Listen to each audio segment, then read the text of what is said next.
Hello ladies and gentlemen, this is Deja Vu, and I am here bringing you another match from the Shin'an Bank Pro League 08-09, Round 4, Week 3.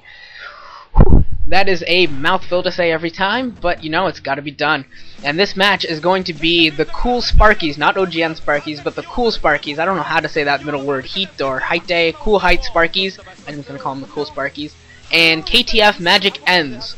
That really bothers me that I guess it's not magicians, it's MagicNs.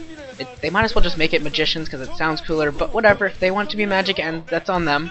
And the main reason I'm doing this match is for the second set. It's going to be a true Battle Royale on Battle Royale. It's going to be Yellow Arnak versus Luxury, and it should be absolutely epic between two twin Zerg players who are both very, very good actually.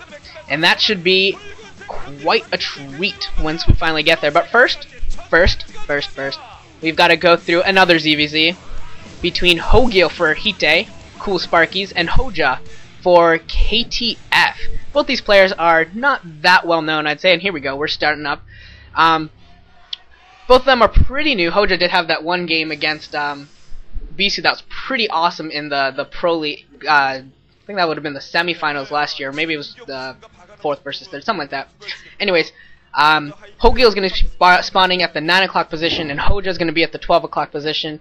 Both of these players are not very good ZVZ, actually.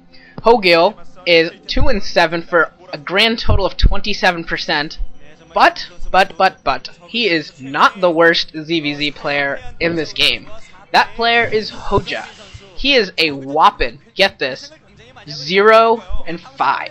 He has yet to win a game. How bad is that? That's just kind of sad. No wins, man. Hopefully he'll get a... I'm hoping he gets a win today, because I do not like seeing a team or a guy go winless. This is like... It's like watching the Detroit Lions in like week 14 and 15. At that point, you just want... Last year, you just wanted them to win a game because it just got really, really sad. And I do not understand that sign. KTF is greater than something. That I'm hoping that that's the symbol for the Cool Sparkyz. Anyways, this map is Outsider.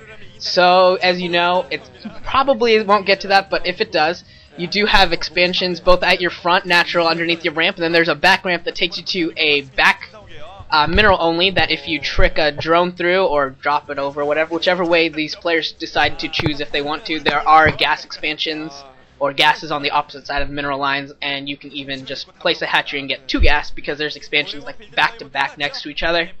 And you can just take both gas at once if you want and disregard the minerals if you wish. And let's see what this it actually looks like both of them are going to start out scouting in the wrong positions. Their first overlords are going to go to the wrong place because Outsider is a 3-person map, and then their second overlords are going to go to the right place. But no player is going to get any sort of advantage from that or anything. Both of them just were throwing down bonding pools at the pretty much normal time. It doesn't look like we're going to see anything crazy. No build order wins, I don't think, from this. Nothing significant enough. No 12 hatches or anything. Layers going down at pretty much the same time it looked like. And I'm going to assume that all 3 larvae for both players are just going to be early Zerglings, I would guess. I guess it's possible someone might just go drones. Since they weren't scouted out early, you might be able to get away with that. And it looks like Hoejja, yeah, both of them made 6 Zerglings, and it looks like they're sending them straight to the opponent's base, so they're gonna pass each other in the middle, maybe high five, maybe mess each other up. Who knows? Who knows? This might be a little bit of a micro war.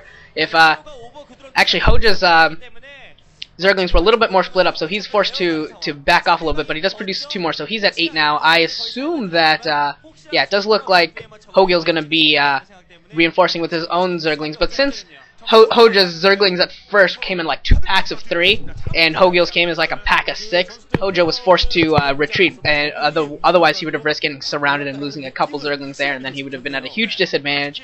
So instead of having that problem, since this is a ZVZ and there really isn't a lot of I should say usually, there isn't a whole lot of map control issues since everyone just goes Mutalisks more often than not. you can actually get away with just retreating and blocking your ramp and holding that, and then waiting until the Mutalisks pop to actually start doing damage. You can definitely get away with that in the ZVZ. Spire's going down for both players at pretty much the same time. Neither player actually going for a second hatchery yet.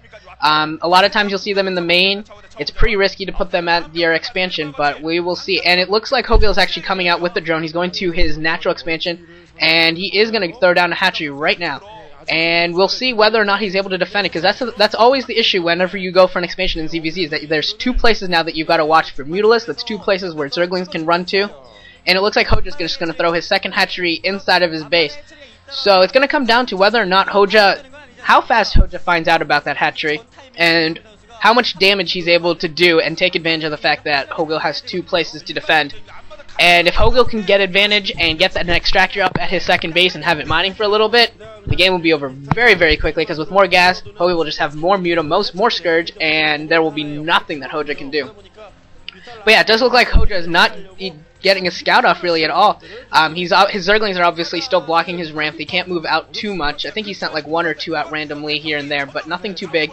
And his Overlord did not see that as far as I could tell.